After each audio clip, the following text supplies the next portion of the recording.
দীর্ঘ দেড় যুগ পর দেশে ফিরছেন বিএনপির ভারপ্রাপ্ত চেয়ারম্যান তারেক রহমান।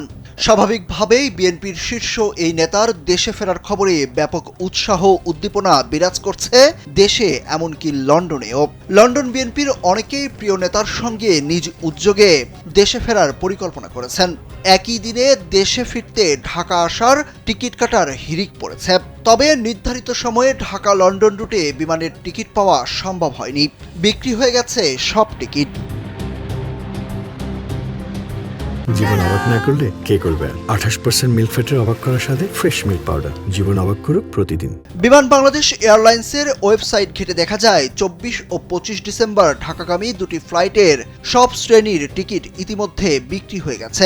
নির্ভরযোগ্য সূত্র গণমাধ্যমকে জানিয়েছে, তারেক রহমান বিমানের ফ্লাইটে 24 ডিসেম্বর দেশের পথে রওনা হবেন। 25 ডিসেম্বর থেকে বড়দিন ও সাপ্তাহিক বন্ধ মিলিয়ে 3 দিন ছুটি। জনগণের ভোগান্তি এড়ানোর জন্যই ভারপ্রাপ্ত চেয়ারম্যানের সফরের জন্য এই সময় বেছে নেওয়া হয়েছে বলে জানিয়েছিলেন বিএনপি মহাসচিব মির্জা ফখরুল ইসলাম আলমগীর। বিএনপির একাধিক সূত্রের তথ্য অনুযায়ী তারেক রহমানের স্ত্রী জুবাইদা রহমান 20 ডিসেম্বর ঢাকা থেকে লন্ডন যাবেন। এরপর তারেক রহমান, জুবাইদা রহমান এবং তাদের মেয়ে ব্যারিস্টার জাইমা রহমান 25 ডিসেম্বর ঢাকায় ফিরবেন। দলীয় সূত্র জানিয়েছে, তারেক রহমান 24 ডিসেম্বর বিকেলে লন্ডন ত্যাগ করবেন।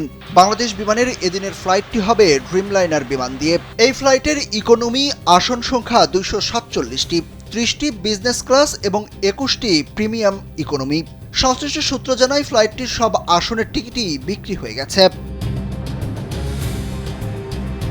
সুরুজ আহমেদ, কালবেলা।